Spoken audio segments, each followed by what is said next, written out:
la mansión Valmont era un lugar donde todo brillaba menos las personas.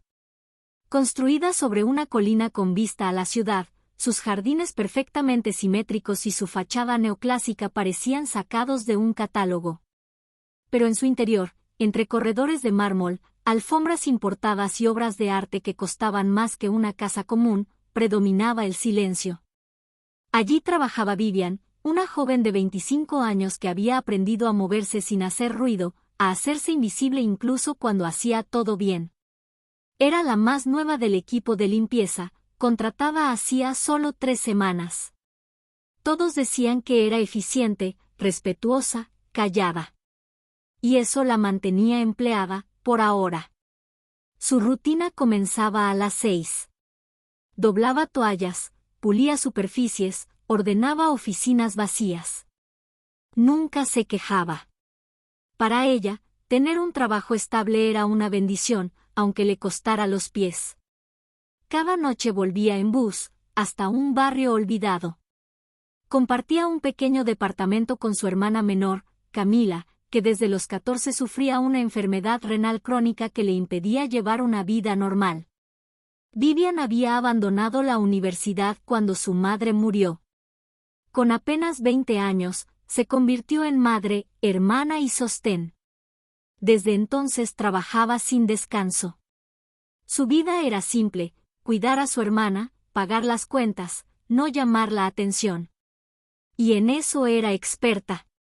El dueño de la mansión, Alexander Crane, era conocido por revistas de negocios y filantropía.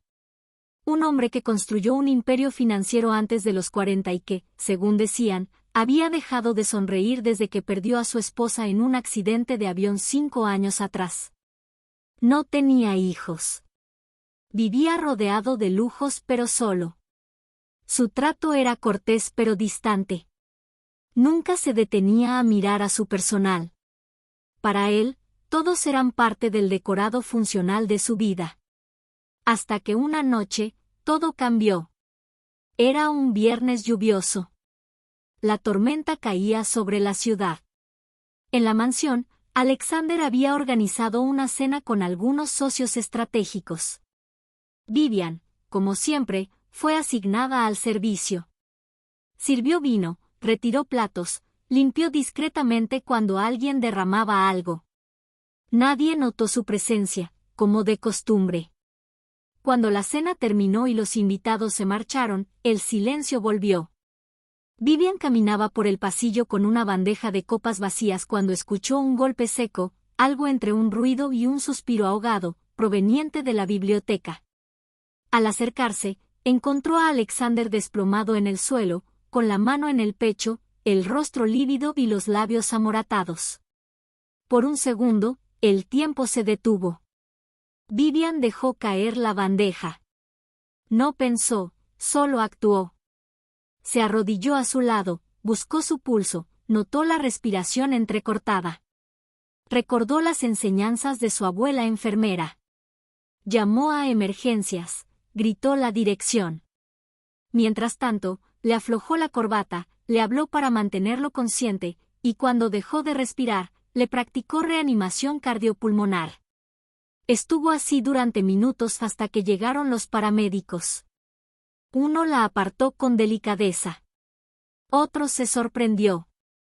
Si no fuera por usted, no lo contamos. Le salvó la vida. Vivian se quedó allí, empapada en sudor y lágrimas, con las manos temblando. Alexander despertó en el hospital. Lo primero que vio fue una figura junto a su cama, dormida en una silla. Era Vivian. No llevaba uniforme. Sus zapatos estaban gastados. Él parpadeó. Tosió. Ella se despertó de golpe. Señor, ¿cómo se siente? ¿Fuiste tú?, preguntó. Ella asintió. Solo hice lo que cualquiera habría hecho. No, dijo él. Cualquiera no lo habría hecho. Alexander no era fácil de conmover. Pero algo en esa joven lo desarmó. No tenía ninguna obligación de arriesgarse. Y lo hizo. De vuelta en la mansión, Alexander cambió. Recuperándose, comenzó a mirar a la gente. Pidió a su asistente que le investigara discretamente a Vivian. Quería saber quién era. Descubrió que Vivian vivía en la pobreza, con una hermana enferma. Había dejado sus sueños por responsabilidad. Y aún así trabajaba con una dignidad que pocos tenían. Una mañana, la llamó. Vivian, necesito hablar contigo. Ella se presentó, nerviosa. He decidido cambiar tu rol, dijo él, mirando el jardín. Ella palideció. ¿Me va a despedir? No, sonrió. Estoy contratándote como mi asistente personal. Ella se quedó muda. No sé, no tengo experiencia. Tienes algo más importante, criterio, temple, humanidad. Lo demás se aprende. Así empezó una nueva etapa. Alexander le dio un despacho, un aumento, y la incluyó en reuniones. Al principio, Vivian dudaba. Pero pronto se adaptó. Aprendía rápido, organizaba su agenda con precisión. Y lo más sorprendente, Alexander comenzó a cambiar. Se volvió más accesible. Volvió a visitar a su familia. Cambió su trato con los empleados. Como si hubiera despertado de un letargo. Vivian, por su parte, pudo llevar a su hermana a médicos privados. Camila fue tratada intensivamente. Recuperó peso, volvió a caminar. Vivian ya no llegaba agotada. Podía comprar comida sin mirar el precio. Empezó a leer de nuevo, a escribir en un cuaderno viejo de la universidad. Una noche, Alexander la encontró leyendo en el jardín. ¿Qué lees?, preguntó. Notas de mi época de estudiante. Quería ser economista, dijo ella. Pero la vida tenía otros planes. Alexander solo la miró en silencio. Semanas después, en una conferencia, Alexander pidió la palabra. Quiero que conozcan a alguien, dijo señalando a Vivian. Ella me salvó la vida. Pero también me enseñó a vivir. Y por eso, continuó, he decidido pagarle una beca completa. Va a estudiar. Y cuando vuelva, tendrá un puesto aquí. Esa noche, Vivian lloró. De alivio, gratitud y asombro. Pasaron 3 años. Vivian se graduó con honores. Alexander siguió apoyándola. Juntos desarrollaron una fundación en memoria de su esposa, dedicada a entregar becas a mujeres vulnerables. La directora fue, por supuesto, Vivian. Una tarde de verano, celebraron una cena en el jardín. Vivian ya no era la criada invisible. Era directora, graduada, oradora. Alexander brindó por ella ante decenas de invitados. Una vida cambia en un segundo, dijo. Una noche, alguien me devolvió el corazón. Y me enseñó a usarlo. Vivian sonrió con lágrimas. Y yo, dijo, nunca imaginé que al salvar una vida, rescataría también la mía. Brindaron. Las luces del jardín brillaban como nunca. 2 vidas que no debían cruzarse, se encontraron. Y se salvaron mutuamente. Los brindis y las luces se apagaron, pero algo quedó suspendido en el aire esa noche, una conexión que había dejado de ser casual y empezaba a ser inevitable. En los meses que siguieron, Vivian continuó dirigiendo la fundación con una pasión que conmovía incluso a los empresarios más fríos. Sus campañas fueron reconocidas por su enfoque humano, su habilidad para encontrar talento donde nadie miraba. Ella no hablaba desde una oficina, hablaba desde la experiencia. Alexander, por su parte, empezó a delegar parte de su imperio. Dedicaba más tiempo a la fundación, no solo por compromiso, sino por lo que representaba, un espacio donde él también podía sanar. Y en ese nuevo equilibrio, comenzaron a pasar más tiempo juntos. No como jefe y asistente.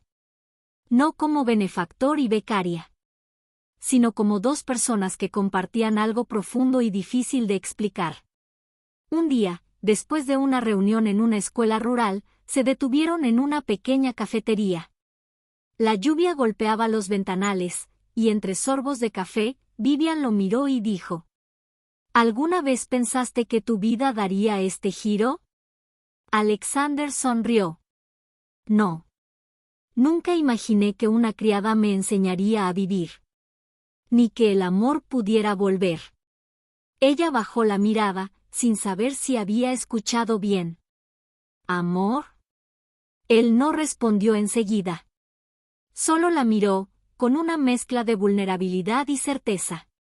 Vivian, yo no sé cuándo ocurrió. Pero un día desperté y lo supe.